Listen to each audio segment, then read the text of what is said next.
All right, Rabbi, say good morning. Good morning. Let us begin. Begin by thanking our sponsors for this morning share. To thank our Talmud Torah sponsors for the month of Stephen, Paul, and Kathy Pollack for dedicating all of the Shurim and Drushos this month and the Schos for Refuah Shalema for Kathy's sister, Donna Baker Matson. We thank our Week of Learning sponsors, Brian and Melanie Levine, in honor of the entire Shir, and with the hope that Amir Hashem we are Zocha to learn Torah together for many, many years to come. But with that, let us begin. A lot to do today. Okay, but with that, let us begin. A lot to do today. So today's daf is Tes Vav 15. We are picking up Emeretz Hashem at Lema Holich Kizchi Tanoihi on your Dalet base 14b. We left off 2, 4, 6, 8, 10, 12, 14, 16, 18, 20, 21 lines up from the bottom. So we'll say, so remember again, we actually got a little bit further than this, but let's just pick up over here for the sake of keeping things easy today. So remember, we'll say we're dealing with a couple of concurrent themes in yesterday's daf, but most specifically what we were focusing on was the concept that when the Mishaleach, we'll call him the sender, right, goes ahead, the principal sends an object to the intended recipient via a Shaliach, ultimately, again, what's the nature of that relationship? Does the Shaliach acquire the object on behalf of the intended recipient or not? Obviously, the nafkamina, right, the major practical difference from that will be is once the Mishaleach delivers the object into the hands of the Shaliach, does he have the ability to go ahead and ask for it back or demand it back? So we'll say, so that's the machlokes of holich kizchi dami. When you tell the Shaliach to take something, it's telling him to take something the equivalent of telling him to acquire it on behalf of the intended party or not. So the Gemara says, lema holich kizchi tanohi. In reality, this concept of holich kizchi perhaps is a machlokes tanoim. How so? So listen to this. We read this case yesterday already a little bit. Disanyo, holich mana leploni. Right? I go ahead and I say to Ruvain is my shaliach. I say, Ruvain, take a mana to Shimon. And what happens? Let's keep it easy actually. Ruvain says to Shimon, take a mana to Levi. Let's keep that easy, right? So now what happens? Holich mana leploni, v'halachu bikshu v'lamasu. So case number one is Shaliach, Shimon can't find Levi. Why can't he find Levi? Rashi says because Levi died. So what's the halacha? Yachsur l'mishaleach. So we'll say in that case, it's easy. The money goes back ultimately again to Ruvain. So again, Shaliach unable to execute the agency, can't deliver the item.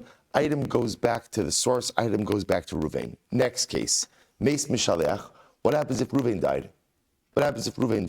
So now what do? Rabbi Nasser will say, so again, remember, so the case over here would be where Ruvain and Levi died. So now the Shaliach has the object, has the mana. What does he do with it?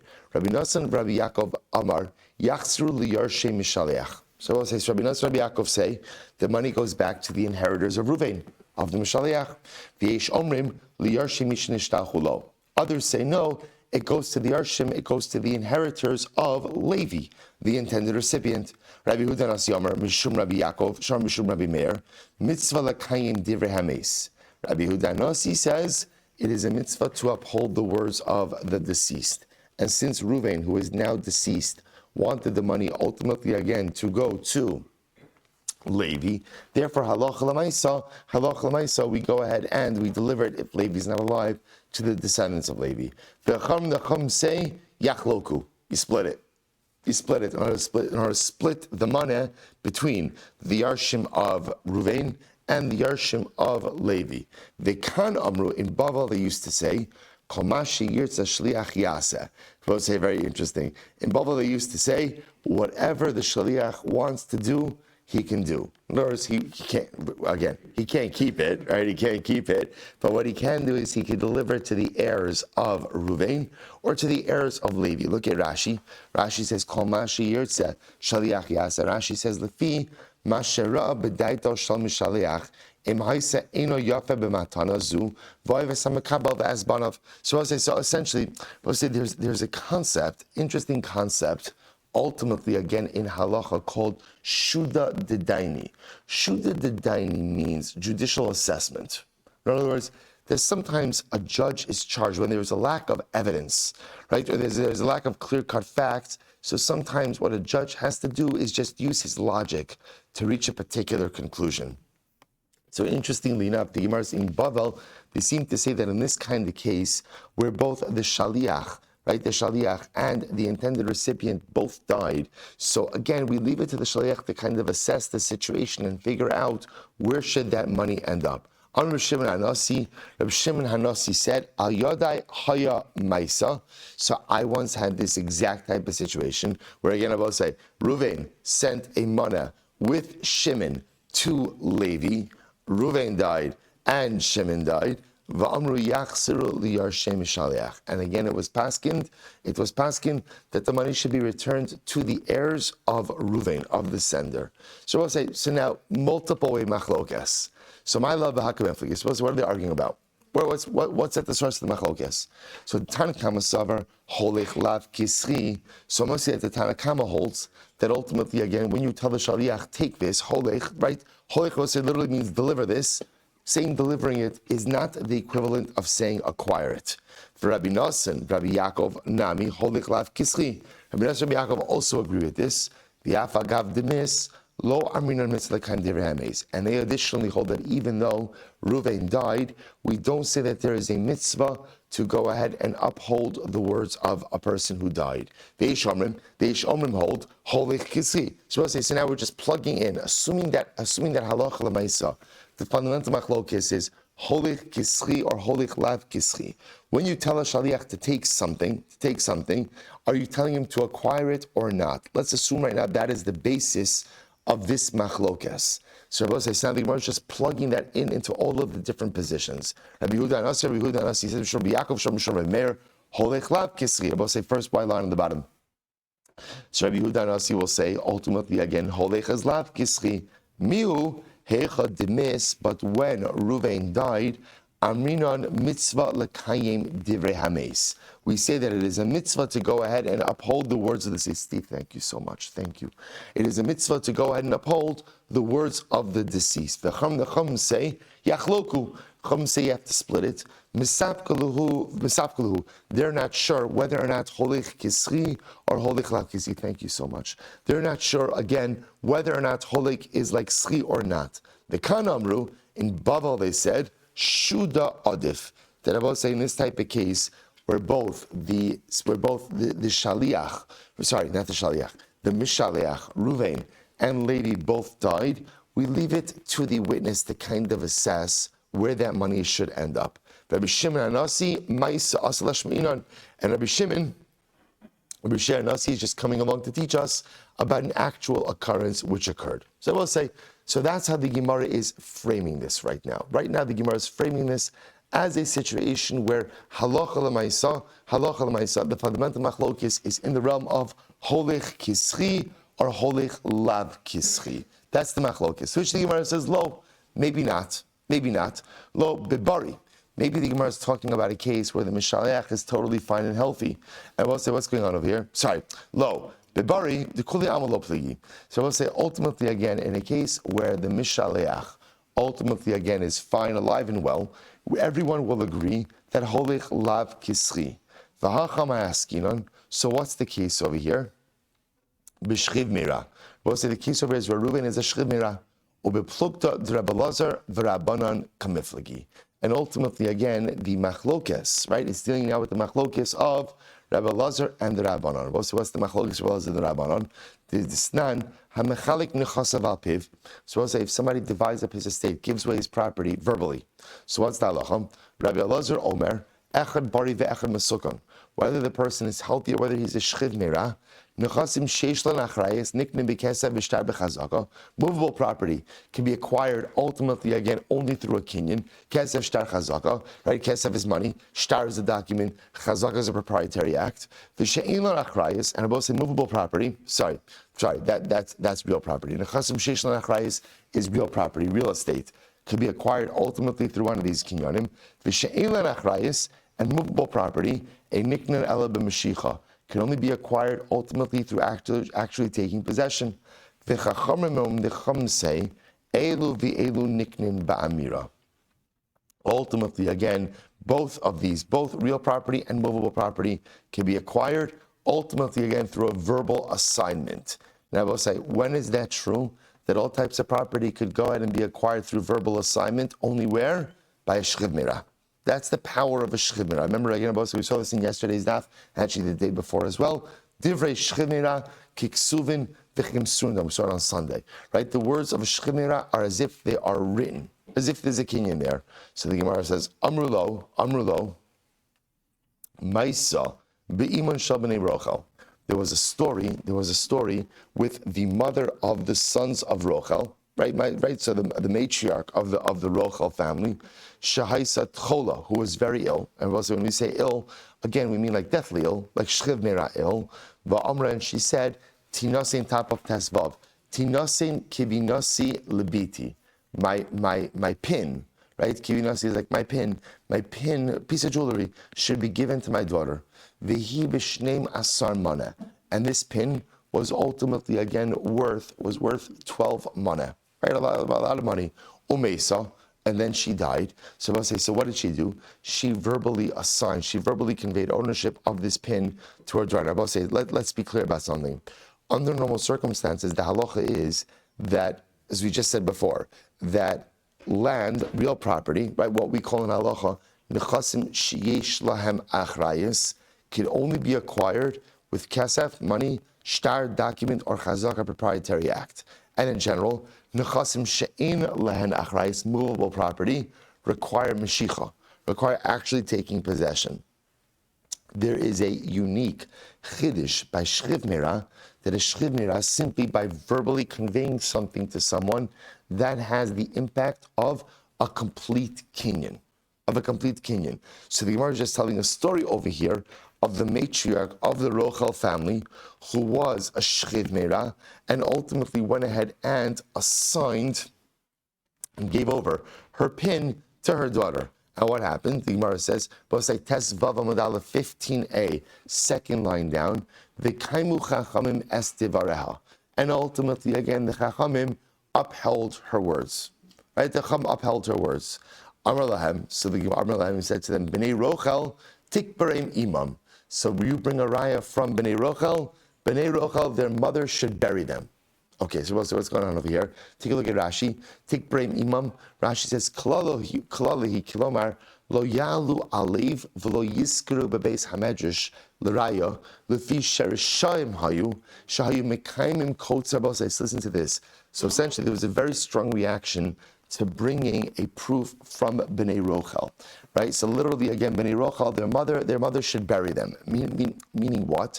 That don't mention B'nei Rochel in the base medrash, right? Don't bring them up in the base medrash. It's not even appropriate to use them as grounds for any halachic discussion.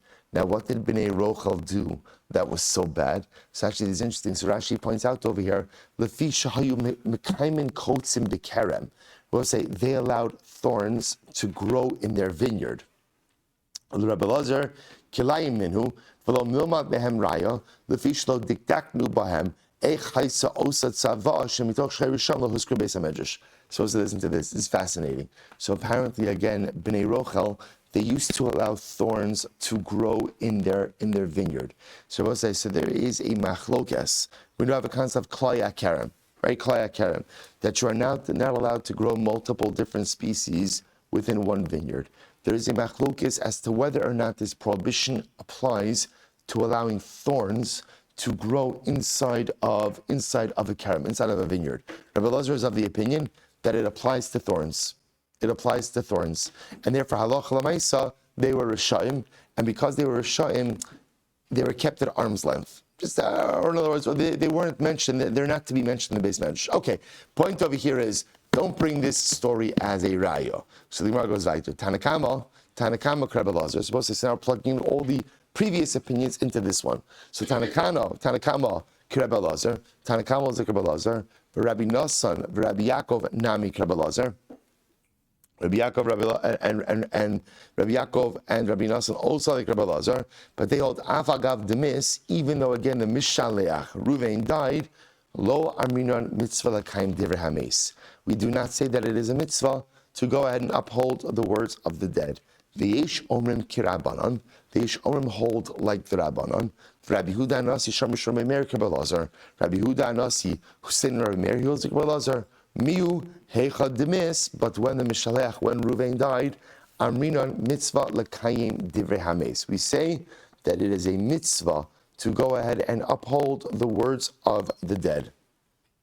The Chacham say, Yachloku. Chacham say ultimately again, you should split it. In other words, both say, so this is where, again, Reuven died and Levi died. So what should the Shaliach do? Split the item between both sets of heirs. Because ultimately, again, he's Mesubak. The Kan Amru Shuda Adif. And here they say, in Erbaval, they said, let the Shaliach decide ultimately again where the money should go. For Rabbi Shimon Hanasi, Rabbi Shimon Hanasi, Maisa Asala Shmo'inan. Rabbi Shimon Hanasi is just coming to go ahead and teach us ultimately again a story that actually occurred. So we'll say, so therefore, two versions of the machlokes, right? One version of this multi-way machlokes is that it's bar holech kischi.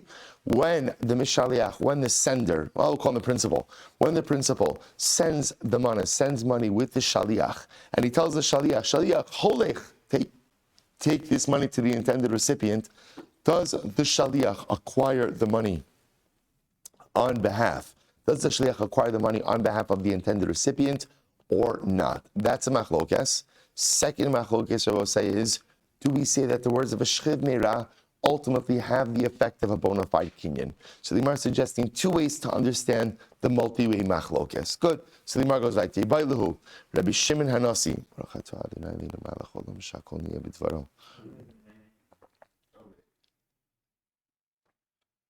So the Gemara goes weiter. Yibailahu, Rabbi Shimon Hanasi, Nasihu, or Mishmeid Nasi. We'll say, by the way, the Gemara just says, this opinion quoted Rabbi Shimon Hanasi. Is Rabbi Shimon Hanasi an actual Nasi? Was he a Nasi? Or was he quoting this halacha in the name of the Nasi? So Tashma, Dam Rav Yosef, halacha Rabbi Shimon Hanasi. Right? Ultimately, again, Rav Yosef says the halacha follows Rabbi Shimon Hanasi. Okay, still the question still remains. Nasi who? Was he actually a Nasi? Oh, the Karmishmei Nasi. Or is he saying it over in the name of the Nasi? So you'll say to yourself, who cares?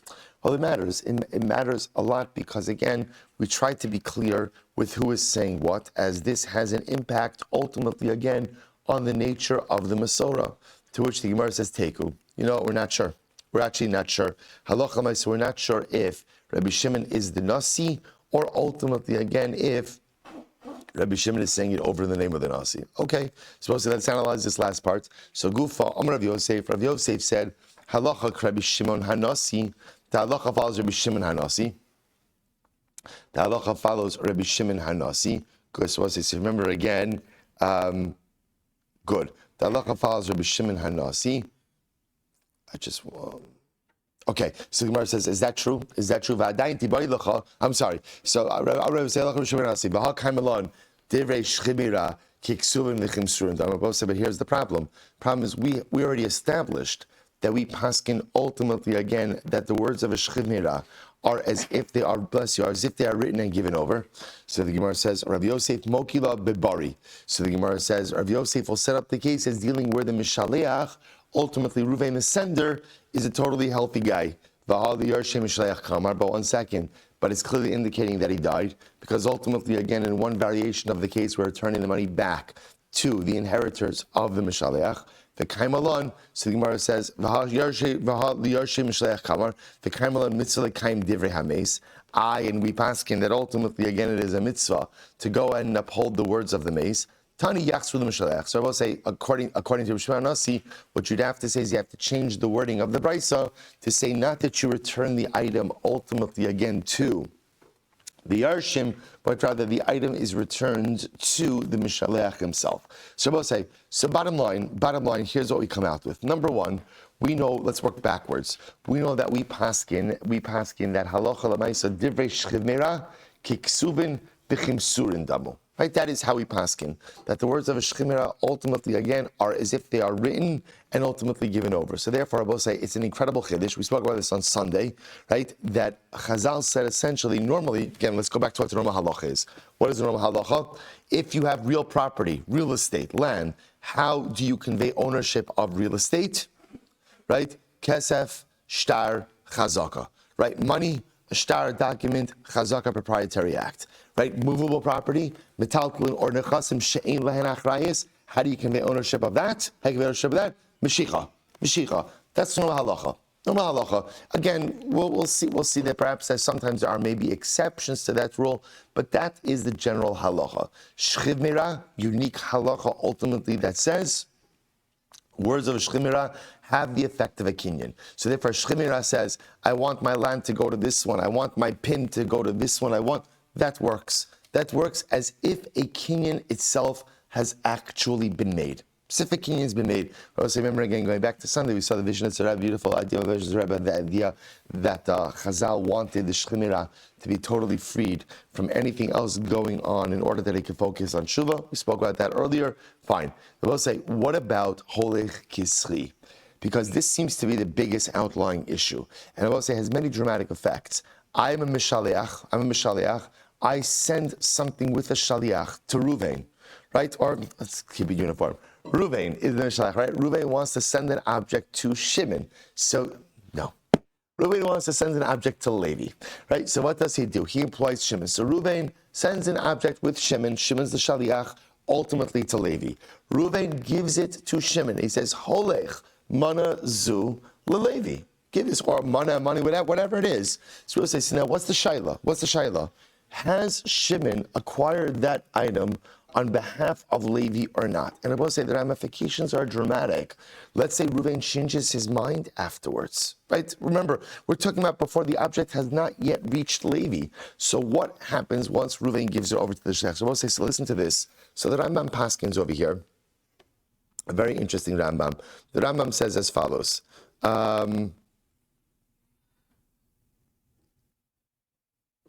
Good. He says like this.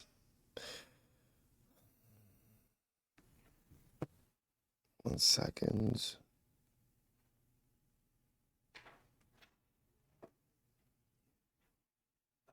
Okay, here it is. Hayir Ruvain chayiv l'Shimon mana. If Ruvain owed Shimon a mana, he owed Shimon a mana. And I will say, then what happens? He went va'amar leLevi holech l'Shimon mana zeh shini chayiv lo. And he says to Shimon, take this, right? So sorry, I keep getting things wrong. Reuven owes Levi money. And what happens? You know what? No, because, all right, I messed it up because the Rambam does it differently. Let me just read the Rambam. Reuven chayiv l'Shimon mana. Reuven owes Shimon a mana. Va'amar leLevi. All right, so the Rambam, I messed up the order. Just so you understand the Rambam's order. The Rambam has it that Reuven owes Shimon money and Levi is the Shaliach. Not to be confused with my model where Reuven owed Levi money and Shimon was the Shaliach. Sorry. Right, let's go to the Rambam. Right and down, go to the Rambam. So Rambam says like this. Reuven owes Shimon money, right? V'Reuven chayiv l'Shimon mana. V'amar leLevi, and he says to Levi, holech l'Shimon mana zeh shani chayiv lo. Right? Go ahead, right? So he says to Shimon, right? He says to Levi, go ahead and take this money that I owe Shimon. So we'll say, what's the halacha? Ultimately, again, once Reuven gives that money to Levi the Shaliach, he can't take it back. But we'll say, but watch this, however, and this now goes back 2 days. V'hu chayiv b'achriyuso ad sheyagia hamana l'Shimon. So we'll say, even though Reuven can't take the money back from Levi the Shaliach, who has responsibility for the money until it reaches Shimon? Reuven. So we'll say, so it's interesting. So on one hand, it's a little bit of a lopsided equation. In other words, once Reuven gives over the money to Levi the Shaliach, so Reuven cannot take it back, which effectively means that, to a certain degree, that Levi has acquired that on behalf of Shimon. But he's acquired it on behalf of Shimon to the extent that Reuven can no longer take it back. But halacha l'maisa, achrayis on that money, responsibility for that money, should something happen, rests upon Ruvain until it actually reaches the hands of Shimon. So quite fascinating, both sides. So again, so essentially what you see over here is that halacha lamaisa holech kischi dami, holech kischi. Now one thing I just want to mention to you, is the following. Now remember, I will say, so this case over here is a case of a loan. Right? So if you think about it, in this context, there are two different kinds of cases, right? What are the two kinds of cases? Case number one is where Ruvain borrowed money from Shimon, and now Ruvain's going in and repaying the debt. So clearly, the Rambam paskins that once Ruvain hands that money into the hands of Levi, so Levi the Shaliach, so Ruvain can no longer take it back, right? But responsibility for the money rests with Ruvain. That's one case. We'll say, but there's another case. What's the other case? The other case is not of a loan. The other case is just a conveyance. So we'll say, so this is a different Rambam. This is, what's going on over here? This is Zechia Umatana. I'm sorry, our internet is down, so I just couldn't print anything. I feel like we're back in the Stone Ages with no internet. So listen to this. Oh, I'm sorry.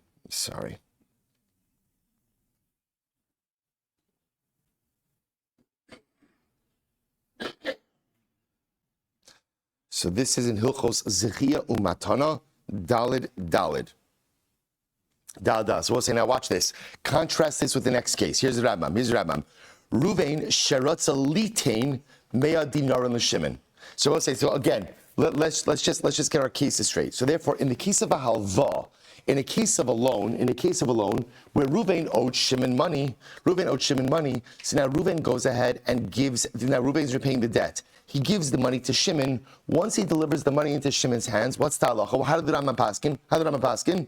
Once he delivers it, then what? What options does Ruvain have? Nothing, right? Nothing. He can't take it back. Essentially, in the case of Alva, the Rambam is going to paskin holech kischi dami. Once Ruvain tells Levi, take the money to Shimon, so ultimately Levi acquires it on behalf of Shimon, but who has achrayis for the money until it reaches the hands of Shimon? Ruvain, the sender. Now watch this. So I will say this second halacha now is in Hilchos Zechia Umatana, Perek Daled Halacha Daled. Here we go. Ruvain sheratza litain mea dinarim l'Shimon.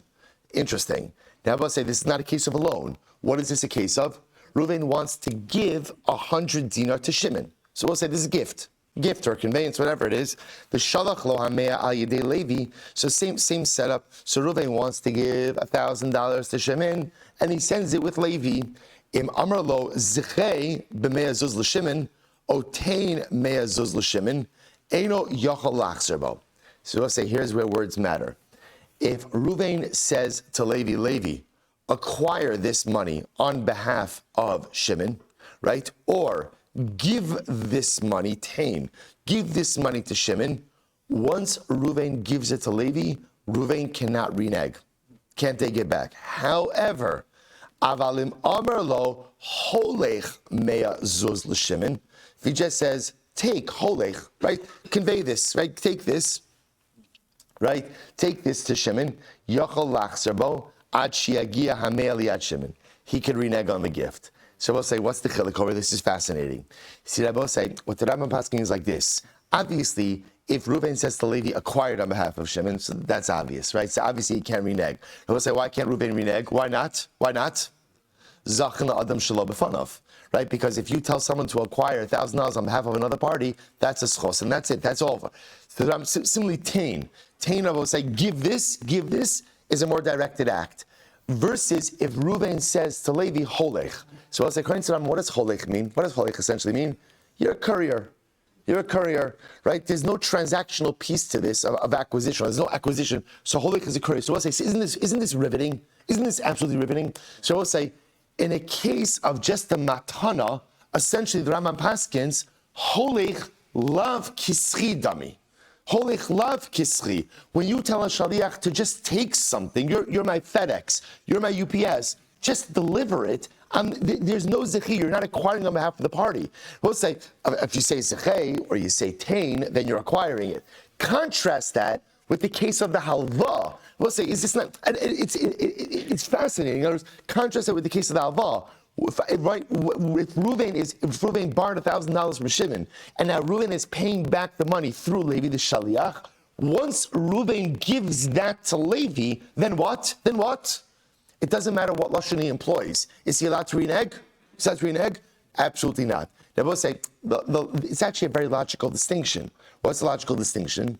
In the case of the halva, right, when Reuven is paying it back to Shimon, who does the money belong to? Shimon. Therefore, I will say it's Shimon's money. So because it's Shimon's money, it makes sense that once Reuven gives this over to the hands of the Shaliach, we're done, right? There's nothing really to speak about anymore. As opposed to the case of a gift where Shimon doesn't have any level of entitlement to this money. So the Rambam says if you just use stam lashon of holech, that is not going to be enough to affect acquisition, but a lashon of tain or a lashon of zekei, of acquire, obviously will work. So that's the distinction. Hadron Allah Hamevi Kama will say Mazel Tov. First parak in Gittin, beautiful. Says the Mishnah. Hamevi Get Medina Sayam. We'll say if a person goes ahead and brings a get from overseas. Oh, interesting. So I'll say. So I'll just point out over here. So remember again. If you remember here, it says Hadron al Hamevi Kama. This parak is also called Hamevi. Right. So we'll say. So the first parak was called Hamevi Get. Second parak was called Hamevi Get because both Mishnayos begin with the same phrase. Person goes ahead and brings a get from Medina Sam. So as we already established in parak Aleph, right? First Mishnah in Gittin. If you are bringing a get from overseas, what must you do? B'fanei nechtav or b'fanei nechtam, machlokes Rabba and Rava. Why you have to do that? But you have to do it. So we'll say now an interesting variation of this case. Hamevi get me Medina sayam ba'amr b'fanei nechtav, avalo b'fanei nechtam. Interesting. So you said b'fanei nechtav, the get was written in my presence, but you failed to say. You didn't say b'fanei nechtam. The get was signed in my presence, or b'fanei nechtam, avalo b'fanei nechtav. In other words, over here, we'll say first case in the Mishnah is you only spoke about one part of the get, right? You did not speak about the second part of the get. Or b'fanei nechtav kulo, or b'fanei nechtam chetzio. Or you say the get was fully written in front of me, but only partially signed in front of me. Or b'fanei nechtav chetzio, it was partially written in front of me, or b'fanei nechtam kulo, but it was totally signed in front of me. We'll say in all of these cases, puzzle. All these cases, puzzle. Now, I will say by Pashtos, the reason why it's possible is we have a principle, we have a concept in halacha of kala mashana mitmatbeya shetavu chachamim. When Chazal make a halacha, right, or they create a matbeya, they create a standard. If you deviate from the standard, so your actions are essentially invalid. So almost basically what the Mishnah is saying is like this. Chazal instituted that when you bring a get from overseas, what do you have to do? So look, that's it. Like it's pretty straightforward, right? That's what you have to do. So you do part of that, right? So simply, again, what you've done is simply invalid. Possible. Interesting case. What happens if we'll say if? Now we'll discuss the exact parameter. Again, we still have to delve into what exactly these cases are. But let's say again, one guy says b'fanei nechtav, one guy says b'fanei nechtam. Puzzle. This is also going to be puzzle. Okay. Again, we'll say we'll talk about all of this in the Gemara, right? Good. We'll say what happens if two guys say the get was written in front of us, and one guy says the get was signed in front of me. Puzzle. Ultimately, again, this is going to be puzzle. Rabbi Huda Machshir. Rabbi Huda actually says that such a case is going to work. Okay, again, we'll see in the Gemara about all of these different cases. If one guy says the get was written in my presence, and two say the get was signed in our presence, ultimately, again, the get is kosher. The get is kosher. Okay, so we'll say, so obviously, again, let's begin to make sense of these cases. So first of all, the Gemara says, number one, hasulamali. Why do I even need this Mishnah? In other words, I will say, the first Mishnah in the Masechta made it abundantly clear that in order for an overseas get to be considered kosher, you have to say befanei nechtav ubefanei nechtam. And I will say again, and from that first Mishnah, I think all of us would have clearly understood that's what?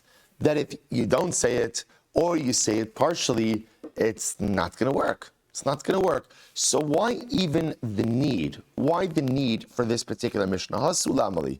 So Gemara says, no, we already learned this. We already learned that if you bring a get from overseas, you have to say fanechtam. To which Gemara says, no. Hava amina tzarich v'ilam or kasher. So I will say this is very interesting. This is very interesting. That halacha l'maisa from the first Mishnah. Remember, the lashon of the Mishnah is hamevi get memedinas hayam. Right? Sarich lomar befanei nechtav ubefanei nechtam. Right? Sarich lomar. Right? Sarich sheyomar panechtav. So we'll say, what does sarich mean? What does sarich mean? Right? You have to. But if you didn't, ultimately again, it's still kosher. Kamash malon. Our Mishnah says sarich doesn't just simply mean you have to. Rather, what does sarich mean? You must. You must. I will say, by the way, what a profound yisod. What a profound yisod.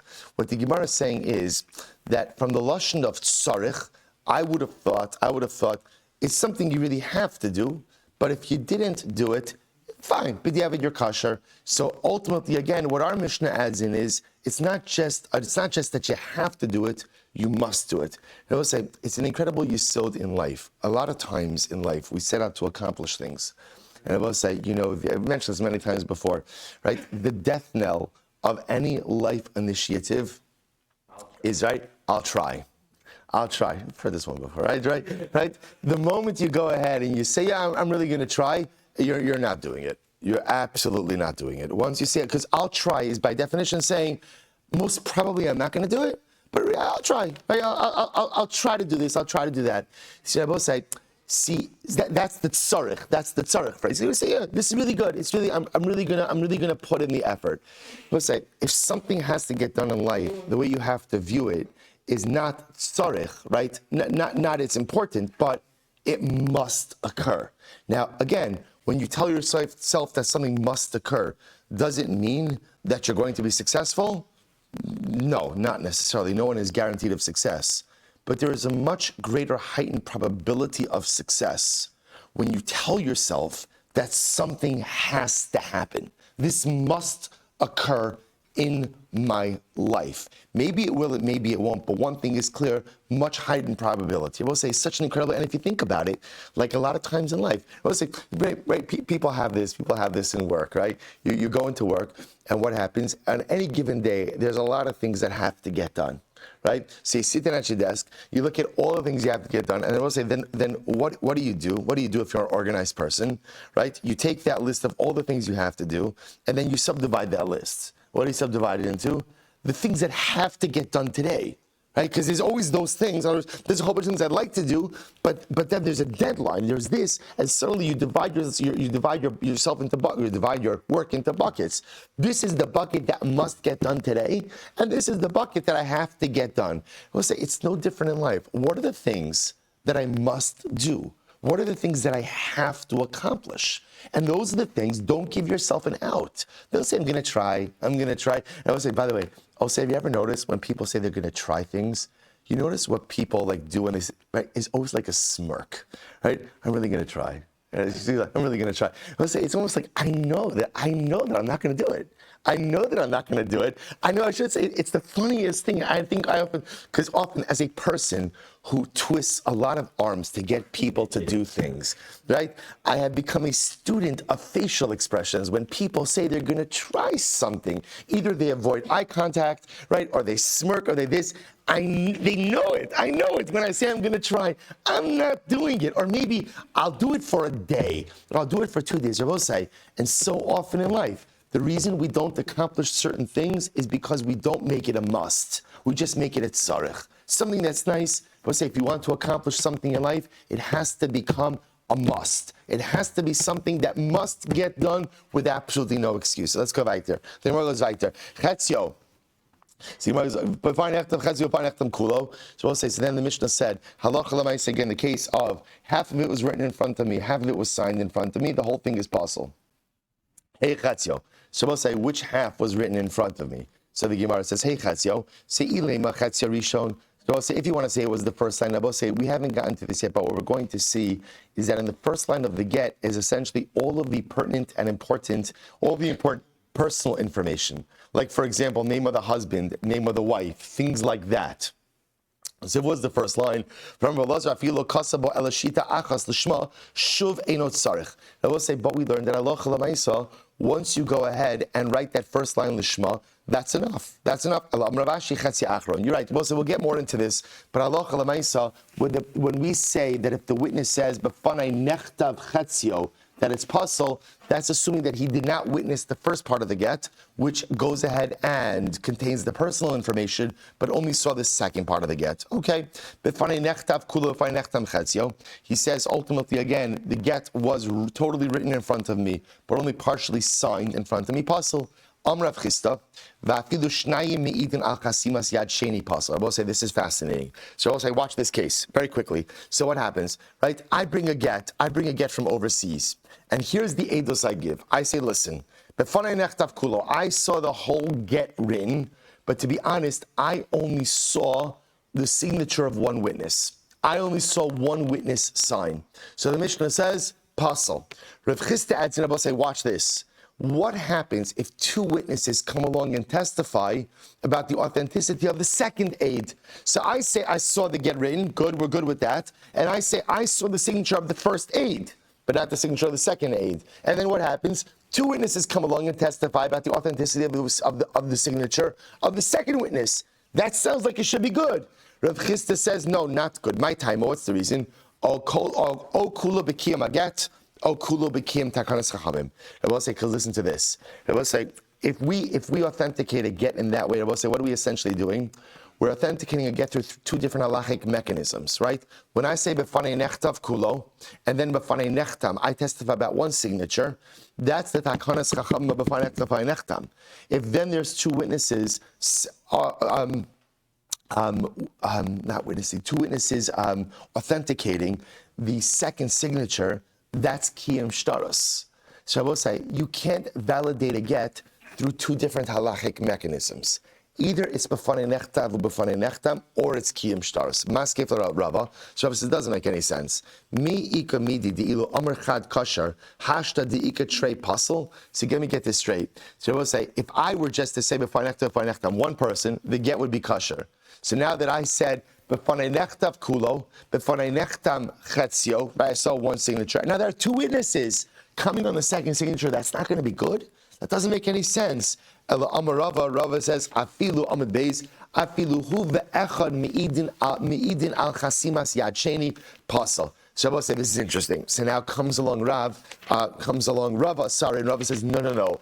What's the case? I will say the case over here. This is fascinating. The case I will say is where I come along and I say, "B'fanei nechtav kulo." I saw the writing of the get, and I also saw the signature of one witness. I did not see the second signature, but I recognize that signature. So I bring another aid to testify with me about the second signature. Now I will say, why wouldn't this case work? My timer. Because you may confuse this with a regular case of kiyam shtaros the alma. The kanofik nechiriva dimamona apuma dechad sada. I will say this is fascinating. Listen to this.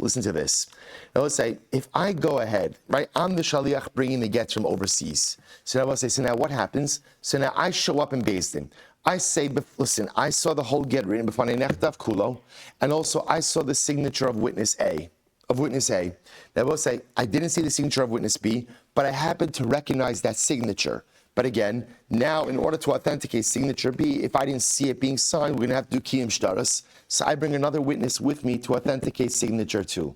I will say, essentially, listen to this, it's fascinating. The credibility of that document essentially rests 3/4 on my testimony and 1/4 on someone else. because I authenticated signature 1, ultimately through b'fnei nechtam, right? And therefore I'm counted as 2 witnesses on signature 1. And then in essence, I'm counted as one witness on signature 2. So Rabbi says, so halacha l'maisa, what ends up happening is 3/4 of the testimony comes out or is based on me, 1/4 of the testimony on someone else. So I will say, and that type of lopsided authentication we can't have. We'll get more into this. Maskif the Ravashi. So Ravashi says, 1 second. Mi ika midi di ilu masikle ihu lekule dibure kasher. Hashta di ika chad bahadei pasel. So I will say, here's the problem. Remember, I will say, if I come along and I say, b'fanei nechta, what's the halacha? Kasher. So I will say, just logically, does it make sense to say, if I came alone, it would be kosher? Now that I'm bringing in someone else, that should be worse? As Rabbi say, in general, one would logically assume that what? The more people you bring in to authenticate a document, the better it is. So how can it be that the bringing in of a second guy should in any way erode the authentication process?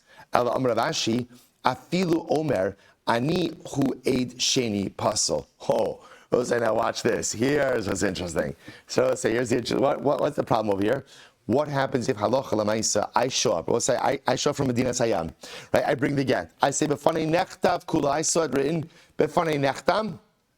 The first signature, right? The first signature I saw it signed, and by the way, the second signature, that's me. So Rabbi say, so now that doesn't work. Why doesn't that work? My timer. All kula b'kiyam aget, all kula b'tekans chachamim. Rabbi say the concern over there is because that's again a mixture of 2 processes. You're mixing the process ultimately again of b'fanei nechtav u'b'fanei nechtam together with what? Kiyam shtaros. And I will say that you can't do. In other words, choose a process. Either b'fanei nechtam or b'fanei nechtam, or ultimately again kiyam shtaros. Choose one, but you can't mix and match both processes. So Tanan, I will say, isn't that fascinating? Absolutely riveting. In other words, again, and it's logical. You have 2 different ways to authenticate a get. Either b'fanei nechtam or b'fanei nechtam, or kiyam shtaros.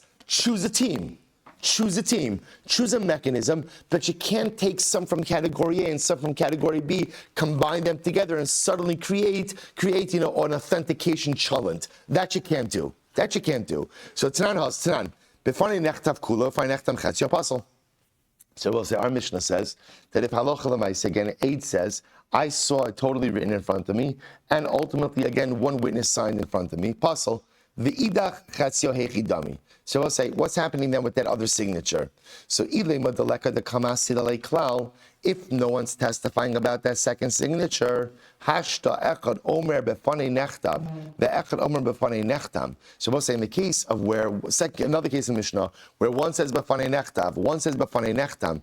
In that case, the hai kamasida kula ksiva, the hai kamasida kula chasima pasal, where both say you have one witness fully testifying about the writing, a second witness fully testifying about the signatures. That's going to be pasal. Chetziav miboy. So ultimately, again, I both say then obviously if no one's testifying about the second signature, obviously it's going to be pasal. Ella ikidrava o kidravashi. Right, Rabbi, you have to align it either like Rava, like we said before, or like Ravashi. Ulafuki mid Rav Chisda. They will say, but one thing is clear: we are excluding the position of Rav Chisda. Amar l'cha Rav Chisda. Rav Chisda says l'tamech, but using your logic, befanei nechtav avalo befanei nechtam lamali. So we'll say, according to Rav Chisda, we'll say, but 1 second. If we have, why do you need the case of where the witness says it was signed in front of me? Sorry, befanei nechtav benapa fanei nechtam. Elalozu afsu katani. Rather, Rabbi say what you begin to see is our Mishnah is including cases that don't really need to be articulated, that are kind of obvious. Hachanami lozu afsu katani. So Rabbi say in this case over here, lozu afsu. The Mishnah is also including cases that don't necessarily need to be included. So therefore, Rabbi say essentially what the Gemara is ending off with, we'll stop over here for today, is that Allah Chalamaisa, the Mishnah has certain redundant cases about things that could be learned out from the other. But I will say, but bottom line is what we take away from this Gemara is that halacha l'maisa, either you have to use the process of kiyum shtaros, or you have to use the process of b'fanei nechtav or b'fanei nechtam. But you cannot go ahead and combine the 2 to create an authentication process. Rabbi say tomorrow we're going to begin with an incredible sugya of combinations. Rabbi say, so that's our premise. You can't combine halachic processes. Tomorrow, the Gemara is going to challenge that assertion and bring examples of the combination of halachic processes in order to create a result, in order to create a reality. I will say, shkoyach.